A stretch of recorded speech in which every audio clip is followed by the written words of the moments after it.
La cloche au-dessus de la porte d'une boutique d'occasion de l'ouest de Chicago a tinté doucement. C'était par un froid après-midi de novembre. Une femme mince vêtue d'un sweat à capuche gris délavé venait d'entrer.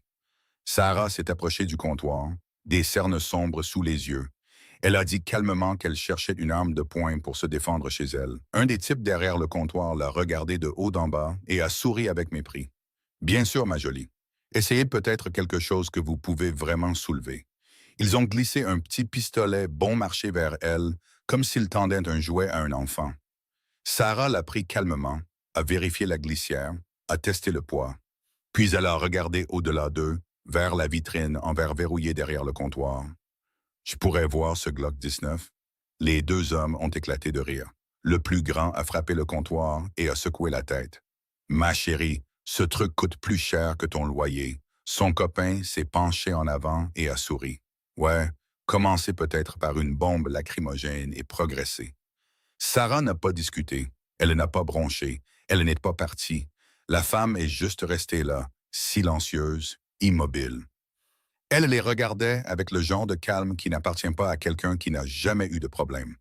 Et c'est à ce moment-là que la porte de derrière s'est ouverte. Pas la porte d'entrée, la porte de derrière. Celle avec la serrure électronique que seules certaines personnes étaient autorisées à utiliser. Un homme en gilet noir est entré, et à la seconde où ses yeux se sont posés sur la femme debout au comptoir, le visage le plus dangereux de Chicago a changé. D'une manière que personne dans cette pièce n'avait jamais vue auparavant. Il a cessé de marcher. Son téléphone est tombé lentement le long de son corps. Et les deux types qui riaient 5 secondes plus tôt ne se souvenaient soudainement plus comment respirer. Si vous pensez qu'il ne faut jamais juger les gens à leur apparence, mettez un pouce bleu dès maintenant. Partagez ceci avec quelqu'un qui a besoin de l'entendre. Et si vous êtes nouveau ici, abonnez-vous pour ne pas manquer la suite. Maintenant, revenons à ce froid après-midi de novembre à Chicago et commençons par le tout début. Maintenant, revenons un jour plus tôt. Englewood est situé dans le sud de Chicago. Et si vous n'avez jamais entendu ce nom auparavant, alors vous faites peut-être partie des chanceux. C'est l'un des quartiers les plus dangereux d'Amérique. Un endroit où les sirènes de police hurlent chaque nuit, mais arrivent rarement quand quelqu'un a vraiment besoin d'elle. Novembre à Englewood ressemblait à une photographie en noir et blanc que quelqu'un avait oublié de colorier. Des trottoirs fissurés s'étendaient le long de magasins fermés depuis des années. Leurs vitrines étaient scellées derrière des planches de bois, et les caméras de sécurité suspendues aux lampadaires n'étaient guère plus que de la décoration. La plupart d'entre elles étaient cassées depuis l'été précédent, et personne ne s'était soucié de les réparer. Sarah Bennett a terminé son service de nuit à l'entrepôt d'un grand supermarché à 6 heures du matin. Elle travaillait de 10 heures du soir à 6 heures du matin, 5 nuits par semaine. Elle gagnait un salaire qui atteignait à peine le minimum requis par l'État de l'Illinois. Son travail consistait à approvisionner les rayons, à compter les cartons d'expédition et à pousser de lourds chariots. Elle le faisait dans les couloirs glacés de la section de stockage frigorifique. Personne ne parlait beaucoup pendant le service de nuit. Les gens venaient, travaillaient et partaient. Sarah faisait de même. Elle est sortie par la porte arrière du supermarché. Son souffle se transformait en petits nuages dans l'air froid de novembre. Le parking était presque vide. Elle n'avait pas de voiture. Elle n'en avait jamais eu. La marche du supermarché à son appartement durait 8 pâtés de maison. Elle faisait ce trajet tous les jours, qu'il pleuve, qu'il neige ou qu'il fasse assez froid pour que ses os lui fassent mal. Sa main droite restait enfouie dans la poche de son sweat à capuche. Ses doigts serraient fermement une petite bombe de gaz poivré. C'était la seule chose qui se dressait entre elle et tout ce qui pouvait arriver dans ces rues à 6 heures du matin. Elle marchait vite, mais ne courait pas. Courir à Englewood, alors qu'il faisait encore nuit, pouvait attirer le mauvais type d'attention. Ses yeux balayaient chaque ruelle à son passage. Ses oreilles restaient à l'écoute de chaque son derrière elle. Ce n'était pas une habitude. C'était un instinct de survie, aiguisé par des années de vie seule dans ce quartier. Le studio de Sarah se trouvait au 3e étage d'un vieil immeuble en briques rouges. La plupart des résidents l'avaient déjà quitté. Elle a déverrouillé 3 serrures sur la porte. Toutes les 3 achetées et installées de sa propre main. La serrure d'origine de l'immeuble avait déjà été forcée une fois. À l'intérieur, la pièce ressemblait exactement à la vie de la personne qui y vivait. dépouillée et juste suffisante.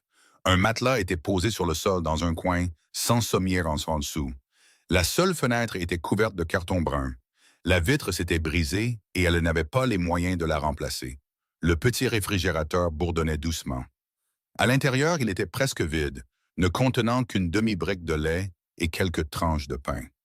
Sur la petite table de cuisine, il y avait une pile de factures impayées, des lettres du tribunal et plusieurs feuilles imprimées du service de police. Des papiers qu'elle avait lus si souvent que les bords s'étaient recourbés. Sarah a verrouillé la porte derrière elle, a vérifié les 3 serrures une fois de plus. Puis elle laisse rester immobile dans l'obscurité un instant avant d'allumer la lumière. Elle faisait cela tous les jours. Elle se tenait immobile, écoutant, s'assurant que la pièce était vide, s'assurant que personne n'était entré pendant qu'elle était au travail. Puis elle a enlevé ses chaussures, des baskets aux semelles si usées qu'elle pouvait sentir chaque caillou sur la route. Elle s'est assise sur le bord du matelas.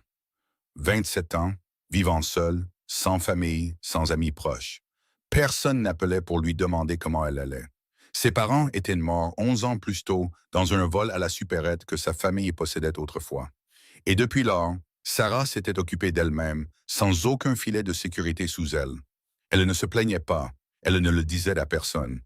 Elle se réveillait simplement chaque jour, allait au travail, rentrait chez elle, fermait 3 serrures. Et elle essayait de survivre un jour de plus dans le quartier que la plupart des gens avaient abandonné depuis longtemps. Mais survivre à Englewood n'était pas la seule chose qui inquiétait Sarah, car il y avait quelque chose d'encore plus effrayant que les rues sombres à 6 heures du matin, plus effrayant même que les coupes de feu qui retentissaient dans la nuit, des sons avec lesquels elle avait déjà appris à vivre. Cette chose avait un nom, Grant Porter. 2 semaines avant le jour où elle est entrée dans la boutique d'occasion du côté ouest, Sarah a terminé son service de nuit comme d'habitude. Elle a marché les 8 pâtés de maison jusqu'à chez elle dans le froid, a ouvert ses 3 serrures et est entrée dans son appartement. Mais ce jour-là, quelque chose était différent. Elle l'a su au moment où la porte s'est ouverte. La 3e serrure, celle qu'elle avait installée le plus récemment, avait été forcée. Pas en la crochetant, mais par la force. Le cadre de la porte était fendu le long du bois et plusieurs vis étaient tombées sur le sol. À l'intérieur, tout avait été retourné. Le tiroir de la table de cuisine était grand ouvert.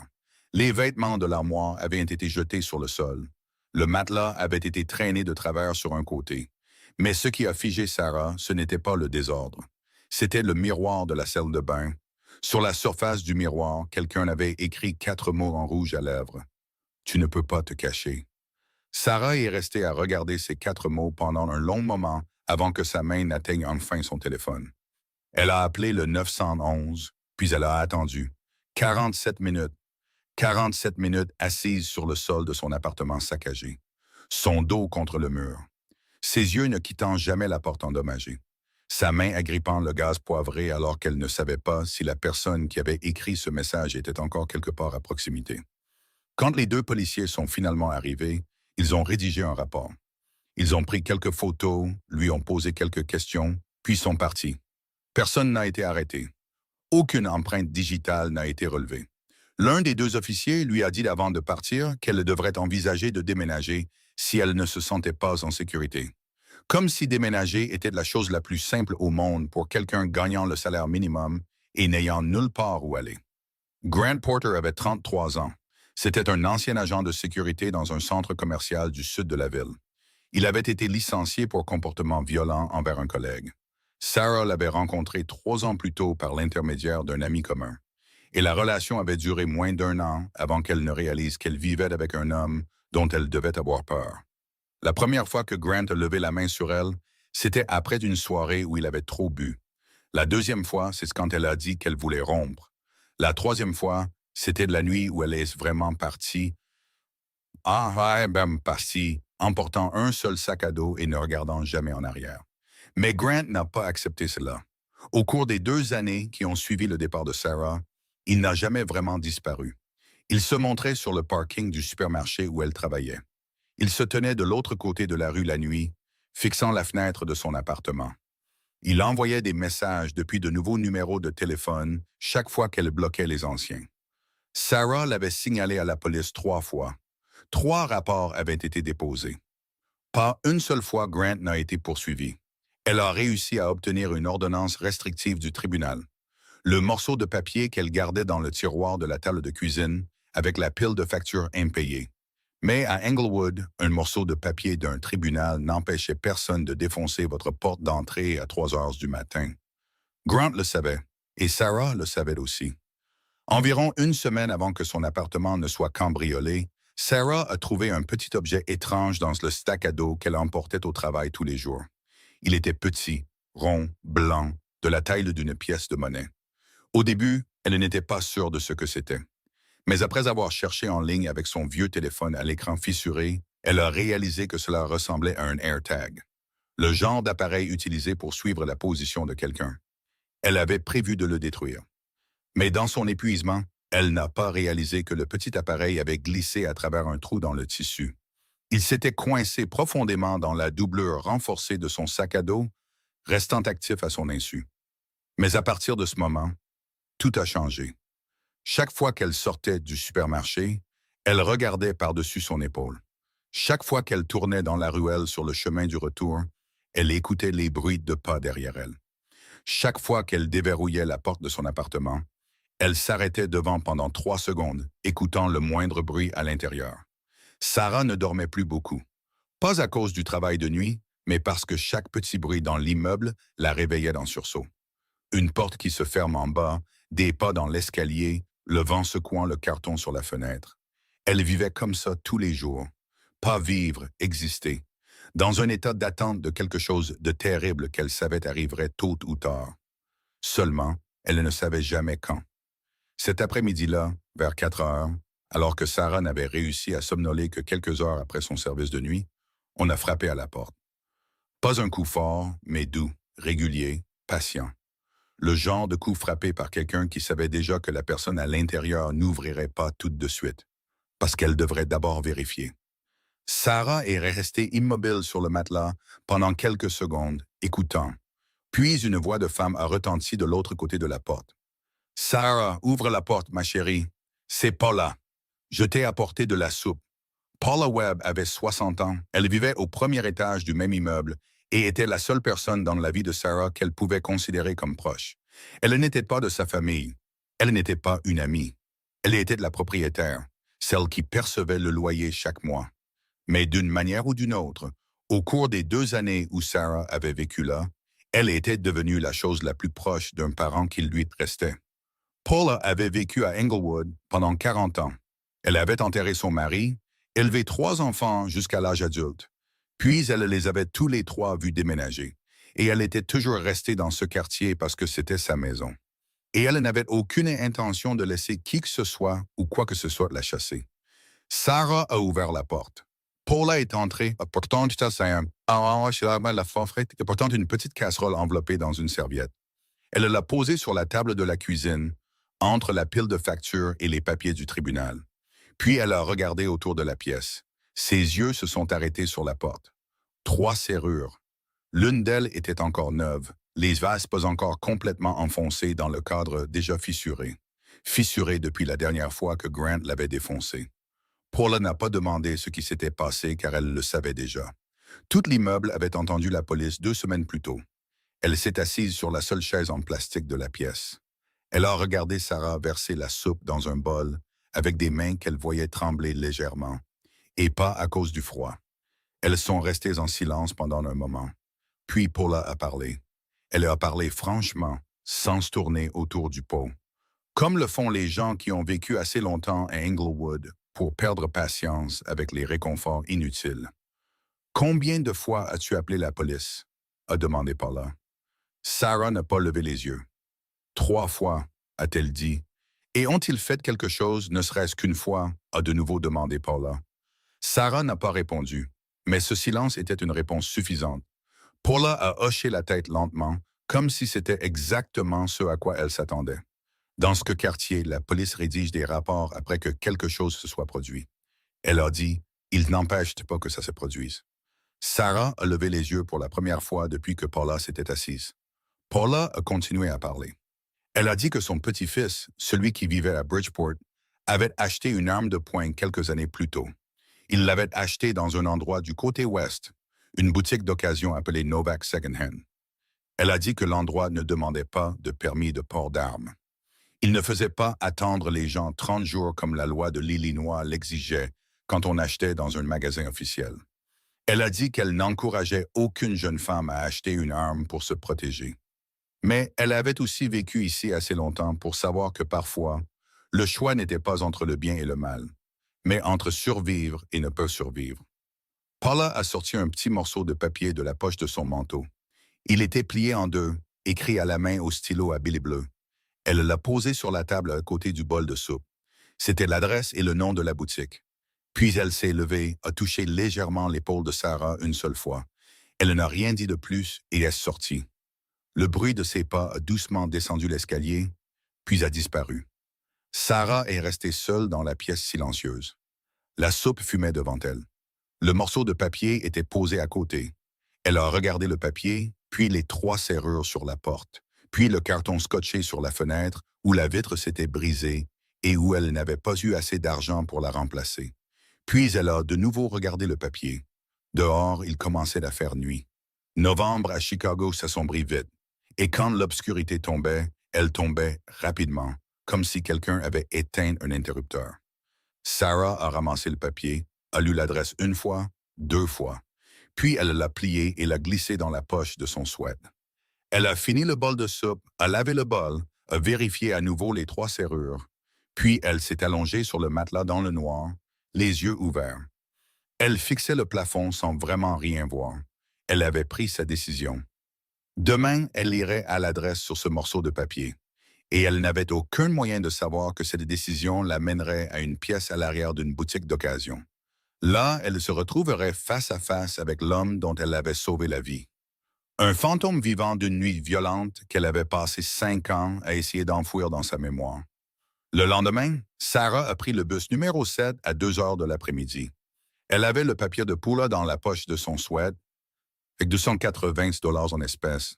C'était tout ce qu'elle avait réussi à rassembler de ses 3 dernières semaines de salaire. Elle savait que cette somme n'était pas suffisante pour acheter quelque chose de fiable. Mais elle savait aussi que l'endroit que Paula avait recommandé n'était pas le genre de magasin qui affichait des prix sur le mur. Le trajet en bus du sud au côté ouest a duré près de 40 minutes. Il traversait des quartiers où le paysage changeait progressivement, mais ne s'améliorait jamais vraiment.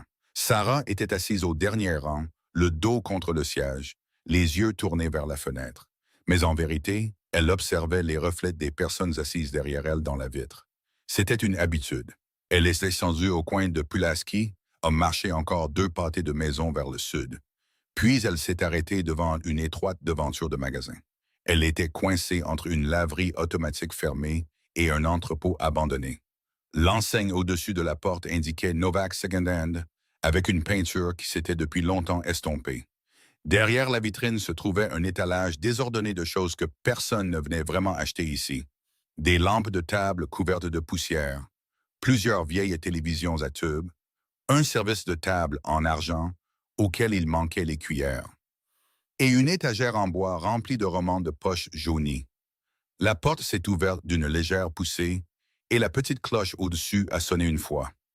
À l'intérieur, l'endroit ressemblait exactement à ce que la devanture avait promis, encombré et terne. Mais Sarah a remarqué une porte à l'arrière, plus lourde qu'une porte ordinaire. Il y avait un clavier numérique à côté et l'odeur. Sous l'odeur humide et renfermée des vieilles choses, il y avait une autre senteur qu'elle a reconnue immédiatement. L'huile pour arme à feu. Derrière le comptoir de la caisse, 2 jeunes hommes se parlaient. Le plus grand était Tommy Novak, 24 ans, les cheveux coupés courts. Il portait une chaîne en or autour du cou qu'il aimait toucher chaque fois qu'il parlait, comme pour rappeler aux gens qu'elle était là. Tommy racontait à son ami à côté de lui comment le patron venait de lui confier une nouvelle tournée de livraison. Sa voix était forte et excitée, comme s'il venait d'être promu vice-président. Celui qui se tenait à côté de lui était Vince Puglio, 22 ans, plus petit, plus silencieux. Le genre de personne qui hochait la tête à tout ce que Tommy disait et riait exactement au moment où Tommy voulait que quelqu'un rie. Dans le coin le plus éloigné de la pièce, un homme plus âgé examinait tranquillement plusieurs boîtes de munitions empilées sur une étagère basse. Frank Delaney, 58 ans, les cheveux grisonnants. Il avait la posture de quelqu'un qui avait porté un uniforme pendant de nombreuses années, même s'il ne portait maintenant qu'une chemise en flanelle et un pantalon kaki. Frank était un ancien policier de Chicago, à la retraite après 25 ans de service. Il savait parfaitement que cette boutique d'occasion était une façade pour le commerce d'armes de l'organisation Kane, mais il venait ici pour acheter des munitions pour son fusil de chasse. Pas cher, sans que personne ne pose beaucoup de questions, et il était devenu assez fatigué du système pour ne plus vouloir poser de questions sur des choses qui ne le concernaient pas. Quand Sarah est entrée, Tommy a été le premier à lever les yeux. Son regard est passé rapidement des semelles usées de ses baskets au sweat gris délavé, puis aux cernes sous ses yeux. En moins de 2 secondes, il avait tiré sa conclusion. Il a jeté un coup d'œil à Vince et les deux ont échangé un regard dont Sarah n'avait pas besoin de lire pour comprendre le sens. Tommy s'est penché sur le comptoir et lui a fait un sourire qu'il croyait probablement amical. « Hé, ma jolie, en quoi puis-je t'aider? » Sarah a dit qu'elle avait besoin d'une arme de poing pour se protéger chez elle. Sa voix était douce et stable, ni pressée, ni suppliante. Tommy s'est retourné, a pris un petit pistolet d'occasion à l'arrière, le moins cher du rayon. Il l'a poussé sur le comptoir vers elle, comme on ferait glisser un verre d'eau vers un enfant qui dérange. Voilà, il suffit de viser et de presser. Simple. Sarah a pris l'arme, et c'est à ce moment que Frank Delaney, debout dans le coin de la pièce, a commencé à prêter attention. Car la façon dont Sarah tenait l'arme n'était pas celle d'une personne qui tenait une arme pour la première fois. Elle a vérifié la glissière naturellement et testé son poids dans sa paume. Elle l'a légèrement inclinée pour examiner les organes de visée. Ses doigts se déplaçaient sur le corps de l'arme avec une familiarité qui ne pouvait pas venir du visionnage de films. Frank a froncé les sourcils, puis il a remarqué un autre détail. Une petite cicatrice incurvée sur le dos de sa main droite. Le genre de cicatrice laissée par une coupure profonde qui avait guéri il y a des années. Sarah a reposé l'arme et a regardé au-delà des deux hommes, vers la vitrine en verre derrière eux. Elle a demandé si elle pouvait voir le Glock 19 dans la vitrine. Tommy l'a regardé, puis a regardé Vince. Puis les deux ont éclaté de rire. Tommy a frappé le comptoir de la main. « Ma chérie, ce truc coûte plus cher que ton loyer. » Vince s'est penché en avant, souriant largement. « Ouais, tu devrais peut-être commencer par du gaz poivré et progresser. » Tommy a continué, sa voix plus forte maintenant, comme s'il se produisait pour un public. « Écoute, je ne sais pas qui t'a envoyé ici, mais ce n'est pas une œuvre de charité. Reviens quand tu auras de l'argent, du vrai. » Vince a ri avec lui. Frank s'est arrêté, la main sur la boîte de munitions, et a regardé. Mais Sarah n'a pas ri. Elle n'a pas non plus discuté. Elle n'est pas partie. Elle n'a pas rougi. Elle est simplement restée là, près du comptoir, les deux mains posées légèrement sur le verre. Elle regardait les deux jeunes hommes qui riaient devant elle, avec le genre de calme que Frank n'avait vu que quelques fois dans sa vie, et jamais auparavant sur le visage d'une femme de 27 ans dans un sweat bon marché. C'était le calme de quelqu'un qui avait l'habitude de se trouver dans des situations bien pires que d'être la risée de deux jeunes hommes dans une boutique d'occasion. Et puis les rires ont cessé. Pas parce que Tommy et Vince se sont arrêtés d'eux-mêmes, mais parce qu'un petit bruit à l'arrière de la pièce a tout interrompu. Un clic. La serrure électronique de la porte arrière s'est déverrouillée. Ce n'était pas une porte que les clients utilisaient. C'était la lourde porte en acier avec le clavier numérique. Le genre de porte dont seules certaines personnes connaissaient le code. Tommy et Vince ont entendu ce clic et leur réaction est venue avant même qu'ils aient eu le temps de réfléchir. Le dos droit, les épaules carrées, les sourires disparus, comme deux nouvelles recrues entendant les pas d'un officier. Le premier homme à franchir la porte était Reed Holloway, 30 ans, les cheveux coupés courts. Ses yeux ont balayé la pièce en moins de 2 secondes, avec l'habitude de quelqu'un dont les instincts avaient depuis longtemps pris le dessus. Reed n'a rien dit, n'a regardé personne en particulier. Il a simplement tout évalué, puis s'est déplacé sur le côté, le dos contre le mur, laissant l'espace derrière lui libre. Puis le deuxième homme est entré.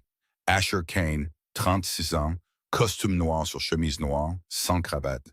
Le bord d'un petit tatouage était juste visible sous sa manchette, bien que personne dans la pièce ne puisse le voir clairement. Une montre à son poignet gauche, chère, mais pas du genre à être exhibée. Le genre dont seule une poignée de personnes reconnaîtrait la valeur. Il est entré lentement, chaque pas stable et certain. La démarche d'un homme qui n'avait jamais eu besoin de se presser, car tout l'attendait. Des yeux gris, froids, le genre d'yeux que les gens détournaient généralement en premier. Tommy a immédiatement ouvert la bouche. Patron, il faut que vous entendiez ça. Une fille vient d'entrer pour acheter, mais Asher n'écoutait pas. Ses yeux avaient déjà trouvé ce qu'il cherchait à l'instant même où il avait franchi cette porte. Pas Tommy, pas citoyenneté. Ah, ça, c'est pas Frank dans le coin, mais la femme debout près du comptoir en verre. Le regard d'Asher s'est arrêté sur elle, sur les cheveux bruns attachés en hauteur, sur les ombres sombres sous ses yeux. Puis il a descendu lentement, comme s'il confirmait chaque détail d'une photographie qu'il portait dans son esprit depuis des années.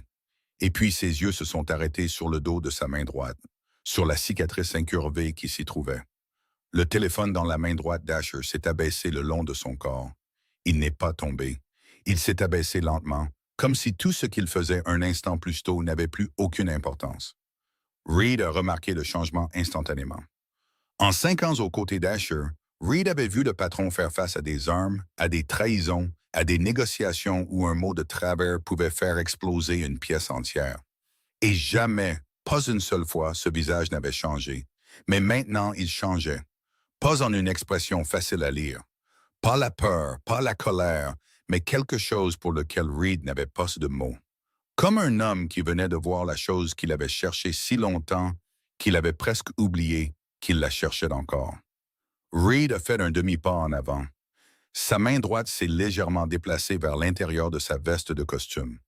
Un réflexe de protection devenu instinct. Mais le patron n'était pas en danger. Le patron se tenait juste au milieu de la pièce, regardant une fille en sweat gris. Et il semblait que le reste du monde venait de disparaître. Tommy était toujours là, la bouche ouverte, la phrase inachevée suspendue dans l'air. Il a regardé le patron, a regardé Sarah, puis a de nouveau regardé le patron. Et pour la première fois cet après-midi-là, Tommy Novak ne savait pas quoi dire. Asher a ouvert la bouche et de ses lèvres est sorti un seul mot. Pas un ordre, pas une question, juste un nom, prononcé d'une voix basse. Si basse que Reed, debout à moins de 3 pas, l'a à peine entendu. Sarah. Le mot est resté suspendu dans la pièce. Tommy était figé. Vince a oublié de respirer. Reed a fixé le patron car en 5 ans aux côtés de cet homme, il n'avait jamais entendu cette voix. Pas une seule fois. Ce n'était pas la voix d'Asher Kane, l'homme qui contrôlait la moitié de la pègre de Chicago. C'était la voix de quelqu'un d'autre, quelqu'un dont Reed ne savait pas qu'il existait encore. Sarah a levé les yeux, son regard a croisé celui d'Asher. Et ce qui s'est passé ensuite a fait que Frank Delaney a L'ancien policier debout dans le coin a reposé la boîte de munitions et a croisé les bras. Car Sarah n'avait pas l'air surprise. Elle n'a pas reculé. Elle n'a pas demandé qui il était. Elle a seulement hoché la tête, légèrement et lentement. Le genre de hochement de tête partagé par 2 personnes qui se reconnaissent après une longue période sans avoir besoin de le dire à voix haute. Puis toute la pièce s'est figée. Personne n'a parlé, personne n'a bougé. Il n'y avait que le bourdonnement des néons au-dessus et le bruit de la circulation à l'extérieur, filtrant à travers le mur mince. Tommy a regardé Vince. Vince a baissé les yeux vers le sol. Reed a regardé Sarah, puis le patron, puis à nouveau Sarah. Et dans son esprit, les pièces ont commencé à s'assembler. Car Reed savait quelque chose que Tommy et Vince ne savaient pas. Reed savait que depuis 5 ans, Asher Kane faisait chercher une fille nommée Sarah. Une femme qui avait autrefois travaillé comme barmaid dans un bar du sud de la ville, fermé depuis longtemps. Et il ne l'avait jamais trouvée. Asher n'a pas regardé Sarah à nouveau. Il s'est tourné lentement vers le comptoir. Et quand ses yeux se sont posés sur Tommy et Vince, quelque chose dans l'air a changé. Pas plus fort, au contraire. Plus silencieux, plus lourd. Le genre de silence que quiconque ayant travaillé assez longtemps pour Asher Kane savait être plus dangereux que n'importe quel cri. Qu'est-ce que vous lui avez dit, vous deux? La voix d'Asher était partie basse égale, ne s'élevant jamais à la fin, même si c'était une question. Chaque mot était clairement séparé, sans hâte, comme s'il leur donnait le temps de comprendre que cette question n'autorisait qu'une seule chance de réponse. Tommy a ouvert la bouche, et le sourire qu'il a tenté de forcer sur son visage ressemblait plus à une grimace qu'à autre chose. « Patron, on plaisantait juste. Ce n'était rien de sérieux. Elle est entrée en demandant à acheter une arme, et on a juste... Asher a levé une main légèrement, pas plus haut que sa poitrine. Et Tommy a cessé de parler au milieu de la phrase, comme si quelqu'un avait coupé le son. La pièce s'est redevenue silencieuse. Asher s'est approché d'un pas du comptoir. Il n'a pas regardé Sarah. Il a regardé droit dans le visage de Tommy. Puis il a commencé à parler lentement, chaque phrase courte et chaque phrase portant un poids que Tommy pouvait sentir dans sa poitrine. Tu l'as appelé ma jolie. Silence. Tu as dit que celui-là coûtait plus cher que son loyer. Un silence plus long. Tu lui as dit d'acheter du gaz poivré et de revenir plus tard. Chaque phrase était répétée exactement. Rien d'ajouté, rien de retiré. Et la partie la plus effrayante n'était pas ce qu'Asher disait, mais les espaces entre les phrases. Ces silences étaient plus lourds que des mots. Ils pesaient sur les deux jeunes hommes derrière le comptoir avec une force presque physique. Tommy sentit ses épaules s'affaisser d'elles-mêmes, tandis que Vince avait déjà baissé son regard vers le sol. Son visage devenait rouge de la gorge jusqu'aux oreilles. Reed se tenait près de la porte arrière, le dos contre le mur, observant sans dire un mot. Il avait vu Asher s'occuper de traîtres, de rivaux, d'hommes qui devaient de l'argent et ne payaient pas. Mais il n'avait jamais vu le patron répéter les mots de ses propres hommes comme ça, un par un, calmement, comme s'il lisait un acte d'accusation au tribunal sans avoir besoin d'un avocat. Tommy déglutit difficilement. Sa gorge était devenue sèche. « Patron, je ne savais pas qu'elle était... » « Qu'est-ce qu'elle est? » l'interrompit Asher, sa voix ne s'élevant jamais d'une seule note. Ces deux mots restèrent en suspens, et Tommy ne trouva aucun moyen de terminer sa phrase, car la vérité était qu'il ne savait pas ce qu'elle était. Il ne savait rien de la file debout près du comptoir en verre. Il n'avait vu qu'un sweat bon marché, des chaussures usées, des cernes sous les yeux. Et à partir de ces choses, il avait décidé qui elle était. Tommy jeta un coup d'œil à Vince comme pour chercher du soutien. Mais Vince ne voulait pas lever les yeux. Le jeune homme de 22 ans étudiait le sol comme s'il contenait la réponse à tous les problèmes de sa vie. Sarah est restée immobile près du comptoir pendant tout ce temps. Ses deux mains reposaient toujours légèrement sur le verre, au même endroit, dans la même posture qu'auparavant. Elle ne s'est pas tournée pour regarder Asher pendant qu'il parlait. Elle n'a pas hoché la tête. Elle n'avait pas l'air satisfaite ou triomphante. Elle avait l'air exactement comme avant son arrivée, calme, patiente, comme si ce qui se déroulait autour d'elle appartenait à quelqu'un d'autre. Et d'une manière ou d'une autre, cela rendait la honte de Tommy et Vince 2 fois plus lourde. Car si elle avait eu l'air triomphante, ils auraient pu se dire qu'elle était le genre de personne qu'il valait la peine de mépriser. Mais elle ne faisait rien. Elle se tenait juste là, et ce silence leur renvoyait leur comportement plus clairement que n'importe quel miroir n'aurait pu le faire. Frank Delaney, dans le coin de la pièce, et lentement reposé la boîte de munitions sur l'étagère. Il a croisé les bras sur sa poitrine et a légèrement incliné la tête sur le côté, observant.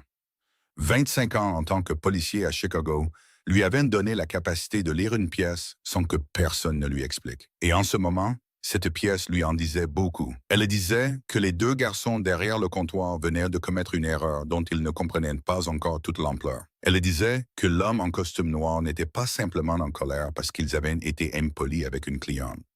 Et elle disait que la fille en sweat gris debout près du comptoir en verre, la fille dont ces deux garçons s'étaient moqués et à qui ils avaient dit d'aller acheter du gaz poivré, n'était pas quelqu'un que quiconque dans cette pièce devrait sous-estimer. Frank ne savait pas encore pourquoi, mais il savait qu'il devait rester et entendre le reste de l'histoire. Asher recula d'un pas du comptoir. Non pas parce que quelqu'un l'y forçait, mais parce qu'il voulait regarder ces deux hommes en même temps, comme le fait d'un homme qui veut s'assurer que ce qu'il s'apprête à dire sera clairement entendu par chaque personne dans la pièce. Il resta immobile un instant, les deux mains le long du corps, ses yeux gris se déplaçant lentement entre Tommy et Vince. Puis il demanda, sa voix toujours basse, toujours égale, mais portant quelque chose de plus lourd que la colère. « Avez-vous la moindre idée depuis combien de temps je cherche cette femme? » Personne ne répondit. Tommy se tenait rigide derrière le comptoir, les yeux plus grands que d'habitude, et Vince n'avait toujours pas levé la tête du sol. Asher laissa la question en suspens assez longtemps pour que le bourdonnement des néons au-dessus devienne le son le plus fort de la pièce. Puis il répondit à sa propre question. 5 ans, 2 mots, bref, mais la façon dont il les prononça, lente, lourde, chaque syllabe séparée, Les fits sonnaient moins comme un nombre et plus comme une véritable période de temps. Avec chaque jour, chaque mois, chaque année empilée à l'intérieur, Tommy ouvrit la bouche, la cherchait. Sa voix était beaucoup plus faible qu'elle ne l'avait été 10 minutes plus tôt, quand il riait aux éclats et disait à Sarah de rentrer chez elle et d'économiser son argent. Asher ne répondit pas à Tommy. Au lieu de cela, il se tourna pour regarder Sarah. Elle se tenait toujours près du comptoir en verre, au même endroit, dans la même posture. Si calme qu'elle était presque immobile. Ses yeux croisèrent ceux d'Asher un bref instant, et ce qui se passa entre eux dans ce regard était quelque chose que personne d'autre dans la pièce ne pouvait lire. Puis Asher se retourna vers ces deux hommes. Il n'expliqua pas plus, pas encore. Il laissa simplement ces deux mots faire leur travail. 5 ans, et il les regarda s'enfoncer dans la compréhension de Tommy et Vince, comme l'eau s'infiltre dans un tissu. Reed Holloway se tenait près de la porte arrière, et maintenant, dans sa tête, tout se réorganisait. Reed était au courant de la recherche. Il le savait mieux que quiconque, car c'est Reed lui-même qui avait fait la plupart de ce travail au cours des 5 dernières années. Trouver une fille nommée Sarah, qui travaillait comme barmaid au Rosie's Tavern dans le sud de la ville, il y a environ 5 ans. C'était toute l'information que le patron lui avait donnée. Un prénom, un bar, un quartier. Pas de nom de famille, pas de photo, pas de numéro de téléphone. Reed avait commencé par le bar, Mayor Firma Bar, mais le Rosie's Tavern avait fermé 4 ans plus tôt. Le propriétaire était mort d'un cancer du poumon et le bâtiment avait été vendu à une société de promotion immobilière qui l'avait démoli pour construire un parking. L'ancien personnel s'était dispersé et personne ne se souvenait clairement d'une barmaid nommée Sarah qui avait travaillé de nuit des années auparavant. Reed a essayé d'autres pistes. Il a vérifié les registres de location, les dossiers d'emploi, toutes traces écrites. Mais Sarah Bennett vivait comme le font souvent les gens très pauvres ou les personnes infuites, ne laissant presque aucune empreinte dans le système. Pas de compte sur les réseaux sociaux, pas de propriété à son nom, se déplaçant d'un endroit à l'autre. Chaque déménagement l'emmenant dans des quartiers dont le système se souciait moins. Du sud au côté ouest, puis de retour à Englewood, comme une ombre se déplaçant dans la ville sans que personne ne le remarque. Reed avait dit au patron à plusieurs reprises qu'elle avait peut-être quitté Chicago. Peut-être qu'elle avait quitté l'Illinois. Peut-être qu'elle avait changé de nom. Et chaque fois, Asher avait seulement hoché la tête et dit « Continue de chercher ». Il n'a jamais expliqué pourquoi. Il n'a jamais dit ce que Sarah avait fait pour lui. Juste 2 mots. « Continue de chercher ». Et maintenant, debout dans l'arrière-salle de la boutique d'occasion, regardant la fille mince en sweat gris, avec la cicatrice sur le dos de la main, Reed comprenait que la recherche était terminée. Non pas parce qu'il l'avait trouvée, mais parce qu'elle était entrée d'elle-même. Frank Delaney, dans le coin de la pièce, se pencha légèrement en avant. Son poids se déplaça de ses talons vers la plante de ses pieds. Le réflexe inconscient d'un homme se concentrant intensément sur ce qui se déroulait devant lui. Il ne connaissait pas les détails. Il ne connaissait pas le nom d'Asher. Il ne connaissait pas l'organisation Kane. Mais 25 ans à lire les salles d'audience et les scènes de crime lui avaient appris assez pour reconnaître que ces 2 mots, 5 ans, n'étaient pas une exagération. L'homme en costume noir disait la vérité. Et cette vérité faisait comprendre aux 2 garçons derrière le comptoir que ce qu'ils avaient fait 10 minutes plus tôt n'était pas une simple blague inoffensive. C'était quelque chose de bien plus grand que cela. Et les conséquences n'étaient pas encore terminées. Si vous avez déjà été mal jugé simplement à cause de votre apparence, commentez les 2 mots « ne jamais juger » ci-dessous. Parce que ce qu'Asher Kane a dit ensuite allait faire regretter à Tommy et Vince de ne pas avoir posé une simple question à Sarah avant d'ouvrir la bouche et de rire. Asher posa une main légèrement sur le comptoir en verre et baissa les yeux un instant avant de parler à nouveau. Quand il releva la tête, ses yeux n'étaient plus sur Tommy ou Vince. Il regardait dans l'espace vide au milieu de la pièce, comme s'il voyait un autre endroit, un autre temps. Quelque chose qui s'était passé il y a longtemps et qui restait pourtant aussi clair qu'hier. Il y a 5 ans, commença-t-il, sa voix plus basse qu'auparavant, choisissant chaque mot avec soin comme un homme marchant sur de la glace mince. Je n'étais pas l'homme que vous voyez aujourd'hui. Il fit une pause.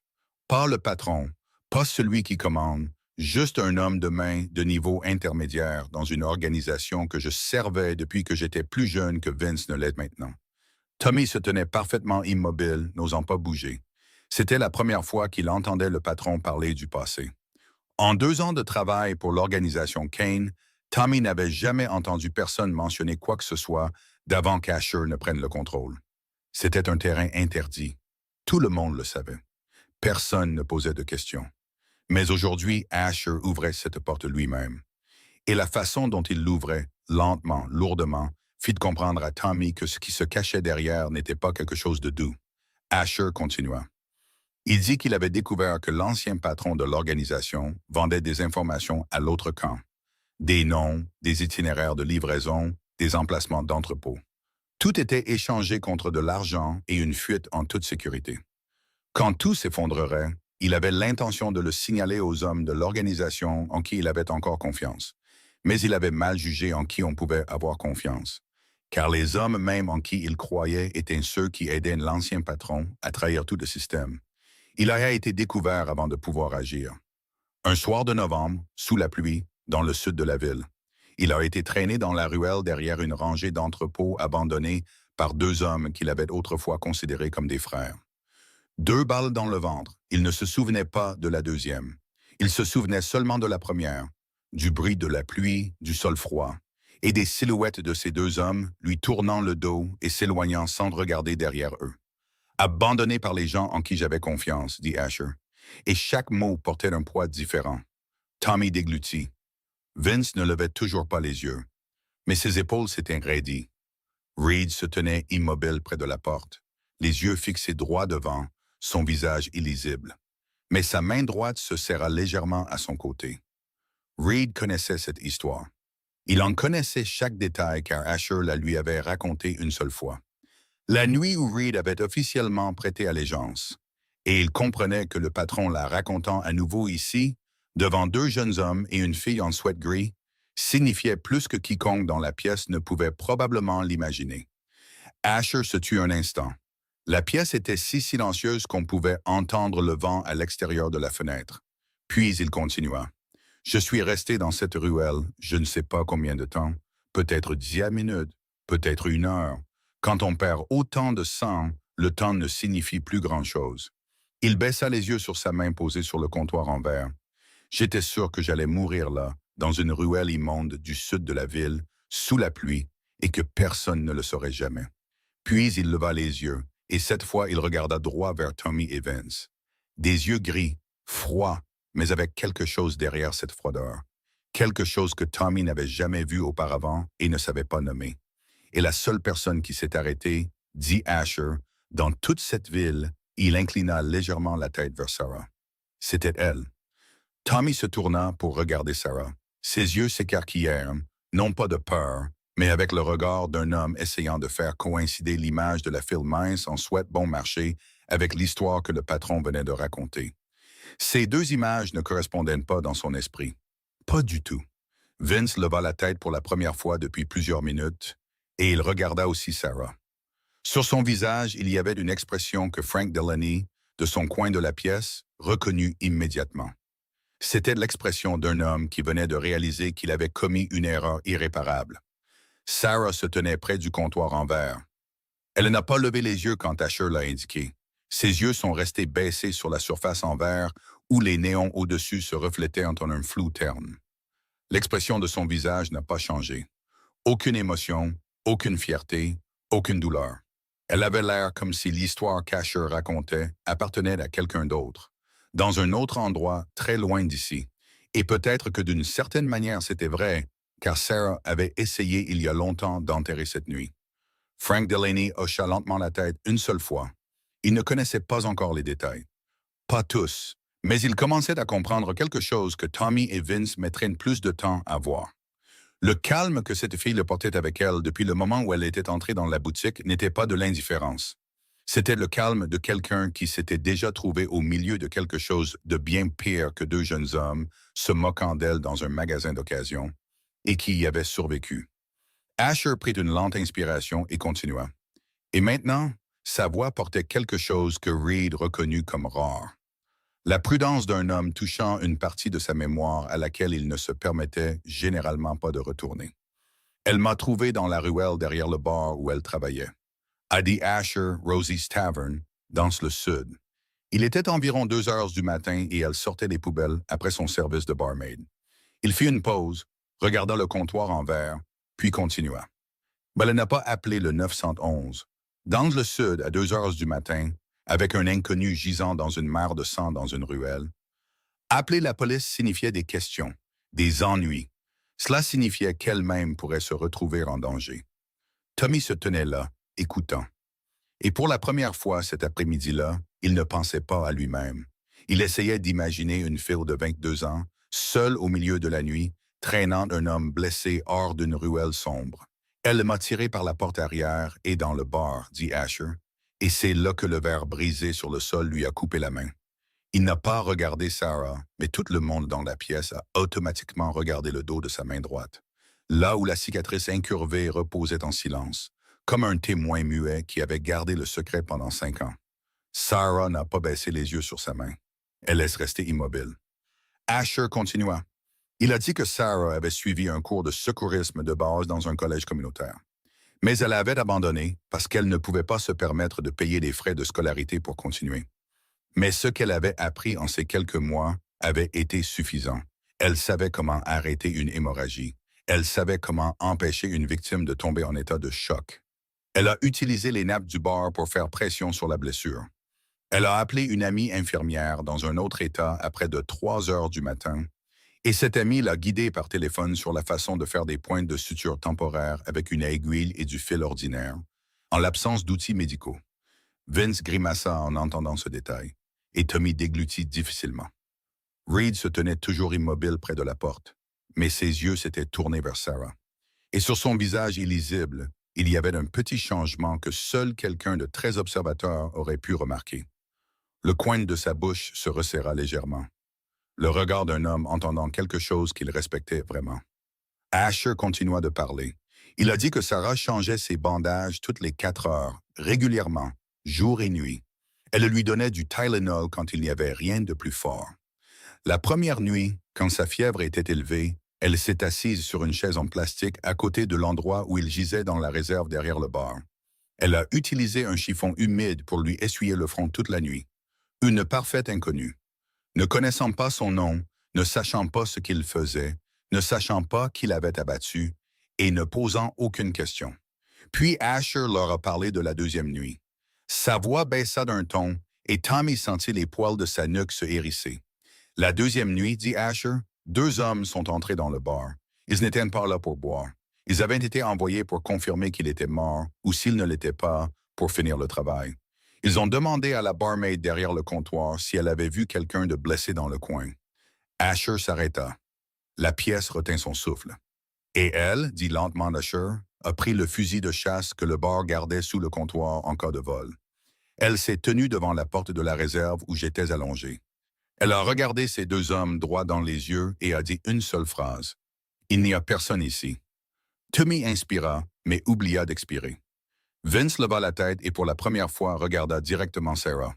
Sur son visage, il y avait l'expression d'un homme essayant de réorganiser tout ce qu'il pensait comprendre de la personne qui se tenait devant lui. Frank Delaney, dans le coin de la pièce, resserra légèrement ses bras croisés sur sa poitrine. Il comprenait mieux que quiconque dans cette pièce la véritable signification de cet acte. Une fille de 22 ans tenant un fusil de chasse qu'elle n'avait jamais utilisé, faisant face à 2 hommes qui étaient presque certainement des tueurs professionnels, et ne reculant pas. Il avait vu des collègues officiers avoir les mains tremblantes dans des situations moins dangereuses que celle-là. Asher ajouta plus doucement maintenant, presque dans un murmure. Ils sont partis. Et après qu'ils soient sortis, sa main tremblait. Il baissa les yeux sur le comptoir. Mais elle n'a pas posé le fusil de chasse avant d'être sûre qu'ils étaient vraiment partis. Sarah ne disait toujours rien, ne levait toujours pas les yeux. Asher passa au 3e jour. Il s'est réveillé sur le sol de la réserve et l'a vue assise sur la chaise en plastique à côté de lui. Des cernes sous les yeux après 3 nuits sans sommeil. Il n'a demandé qu'un seul mot. Pourquoi? Et elle a répondu avec la phrase la plus simple qu'il ait jamais entendue de sa vie. Parce que tu étais en train de mourir et que j'étais là. Pas de philosophie, pas d'héroïsme, juste la vérité. Puis elle lui a dit de partir, de quitter cet endroit et de ne pas revenir. Il est parti. Il n'a jamais eu l'occasion de lui demander son nom complet. Il a seulement entendu les autres membres du personnel l'appeler Sarah. Et ce nom, dit Asher, en levant les yeux une dernière fois avant de se taire, était la seule chose que j'ai emportée avec moi pendant 5 ans. Si vous avez déjà fait quelque chose de bien pour un étranger sans que personne ne le sache, ou si quelqu'un vous a un jour sauvé d'une manière que vous ne pourriez jamais oublier, commentez un seul mot ci-dessous. Non dit. Parce que cette histoire n'est pas encore terminée. Asher se tut quelques secondes après avoir terminé l'histoire.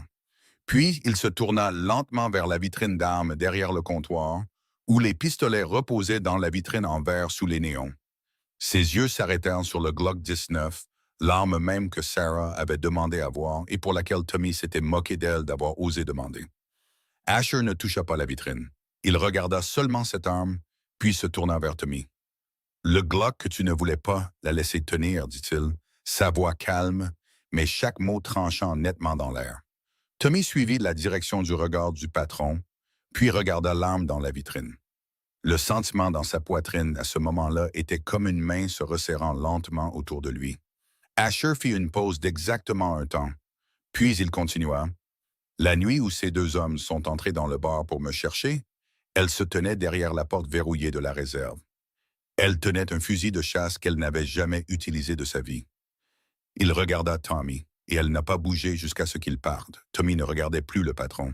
Ses yeux se tournèrent vers le Glock 19 dans la vitrine, l'arme qu'il avait dit à Sarah qu'elle ne méritait pas de toucher. Puis il se tourna vers Sarah, la fille toujours debout près du comptoir dans son sweat gris délavé. Et dans sa tête, les 2 images commencèrent à se superposer.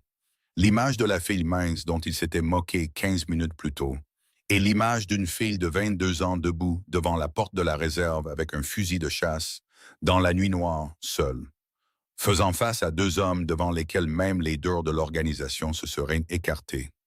Ces 2 images n'auraient pas dû correspondre, mais elles le faisaient.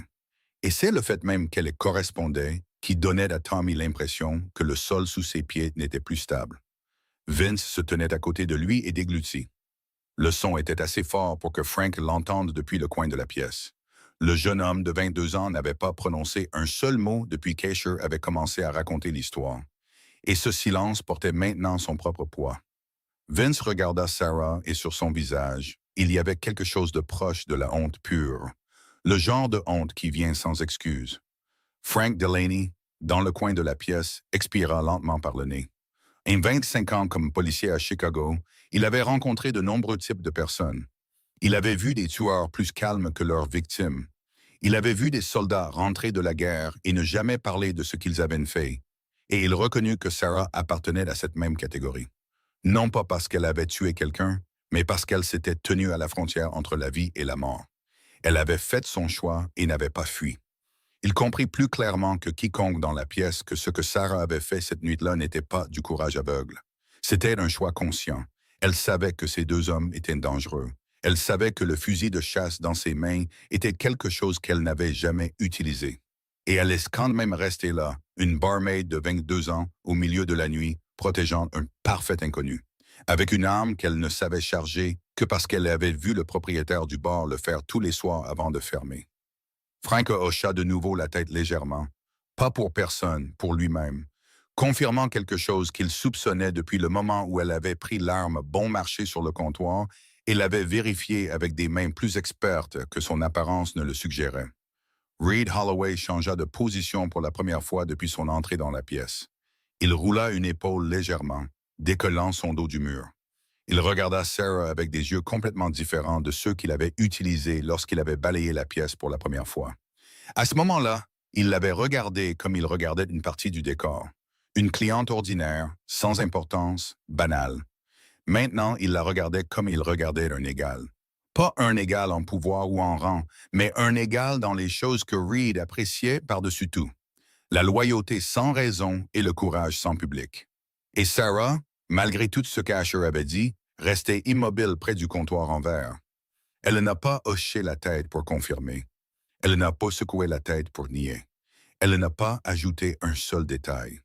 Elle se tenait simplement là, calme, comme si ce qu'Asher racontait était l'histoire de quelqu'un d'autre qu'elle avait entendu par hasard. Et d'une manière ou d'une autre, ce silence en disait plus que tous les mots qu'elle aurait pu prononcer. Asher resta immobile un moment après que l'histoire se soit installée. La pièce resta silencieuse, lourde. C'est lourde, comme si personne ne voulait être le premier à briser quelque chose qu'il ne comprenait pas encore totalement. Puis, il se tourna vers Sarah.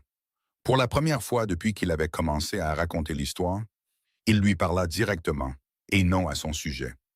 Sa voix était plus douce qu'auparavant, pas de beaucoup, juste assez pour que Reed, qui avait entendu la voix du patron des milliers de fois en 5 ans, reconnaisse la différence. Ce n'était pas la voix du commandement. Ce n'était pas la voix de l'interrogatoire. C'était la voix d'une vraie question. Pourquoi as-tu besoin d'une arme? Sarah le regarda. Ses yeux croisèrent les siens. Et dans ce bref instant, il n'y avait rien dans la pièce sauf eux deux, debout l'un en face de l'autre, avec une vitre et 5 ans entre eux. Puis elle répondit, sa voix égale, brève. Pas un mot de trop. Il y a quelqu'un qui ne me laisse pas tranquille. La police ne peut pas m'aider. Asher ne réagit pas tout de suite. Il laissa la réponse s'imprégner et ses yeux se plissèrent légèrement. Non pas de suspicion, mais parce qu'il écoutait ce qui se cachait derrière les mots. La chose que Sarah n'avait pas dite à voix haute, mais qu'il pouvait quand même entendre. L'épuisement, la longue tension, la solitude de quelqu'un qui avait essayé de tout gérer seul, jusqu'à ce qu'il ne reste plus d'autre choix que d'entrer dans une boutique d'occasion du côté ouest et de demander à acheter une arme au marché noir. « Qui? » demanda Asher. Un mot. Sarah secoua légèrement la tête. « Ça n'a pas d'importance. J'ai juste besoin de quelque chose de fiable. » Cette réponse apprit 2 choses à Asher. La première était que Sarah n'était pas venue ici pour raconter son histoire ou demander de la sympathie. Elle était venue acheter un outil de survie et partir. L'autre était qu'elle ne voulait entraîner personne dans son problème, y compris l'homme dont elle avait sauvé la vie. Et cette deuxième chose fit sentir à Asher quelque chose se resserrer légèrement dans sa poitrine, quelque chose qui lui était peu familier. Derrière le comptoir, Tommy se pencha vers Vince et murmura assez bas pour penser que personne ne pouvait l'entendre. Mais dans une pièce aussi silencieuse, un murmure était aussi clair qu'une parole ordinaire. On lui a dit d'aller acheter du gaz poivré. Elle est venue ici parce que quelqu'un la traque. Vince ne répondit pas. Il baissa seulement les yeux sur le petit pistolet bon marché qui gisait encore sur le comptoir, celui qu'ils avaient poussé vers Sarah comme s'il distribuait des restes. Asher regarda aussi cette arme.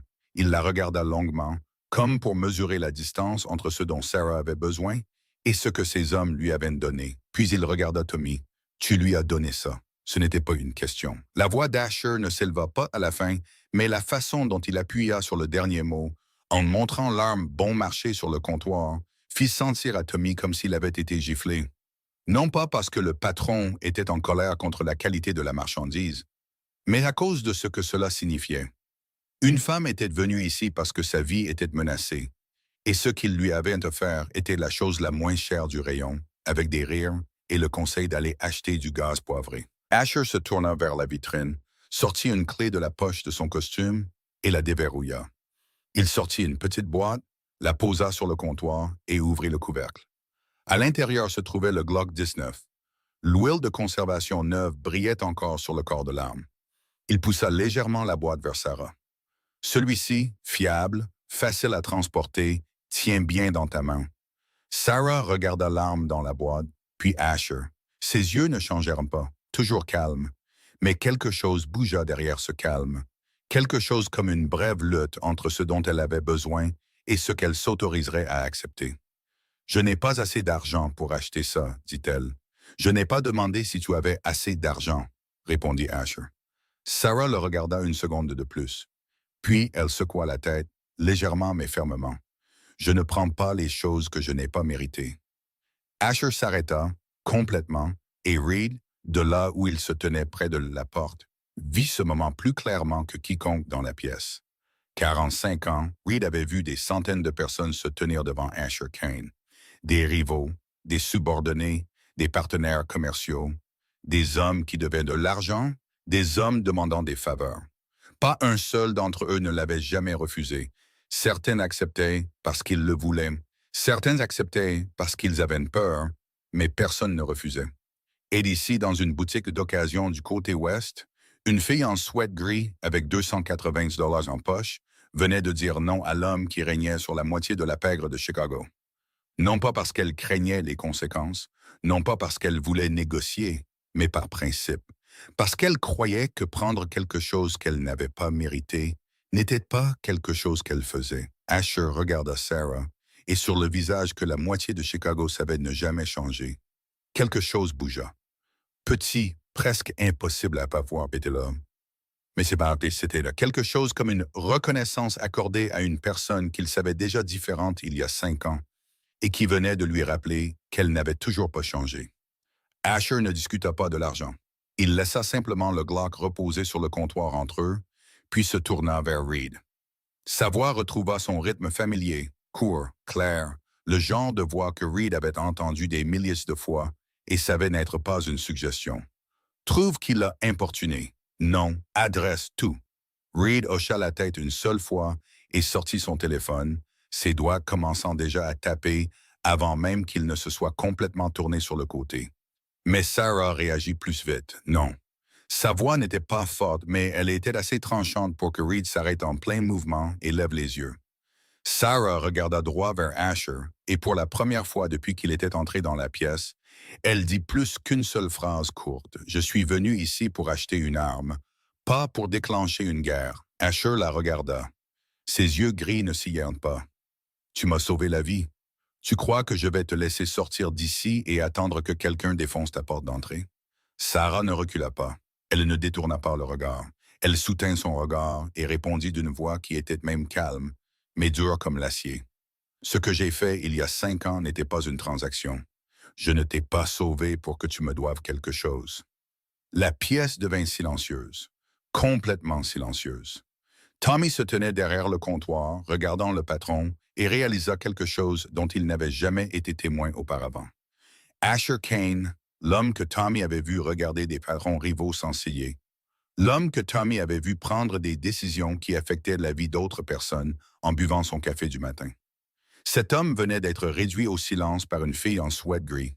Pas réduit au silence par la colère. Réduit au silence parce que les mots de Sarah avaient touché quelque chose de plus profond que la colère. Plus profond même que l'orgueil.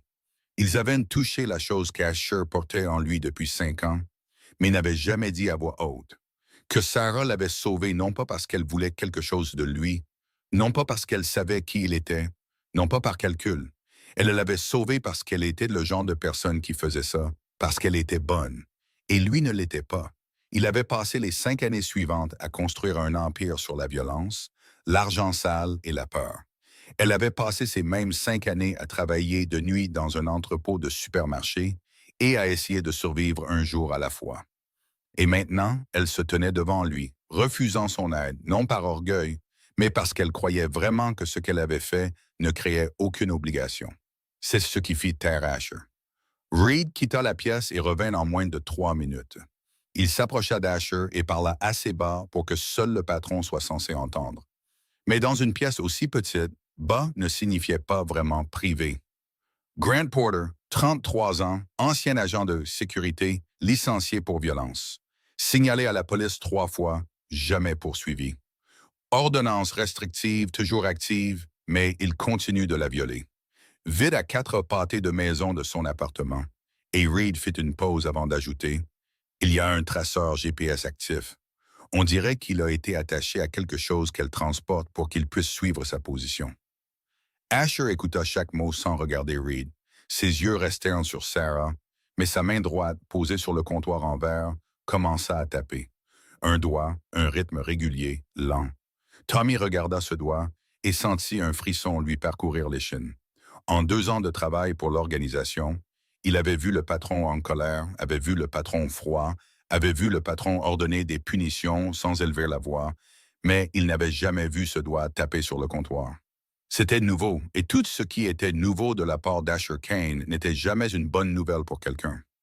Asher arrêta de taper.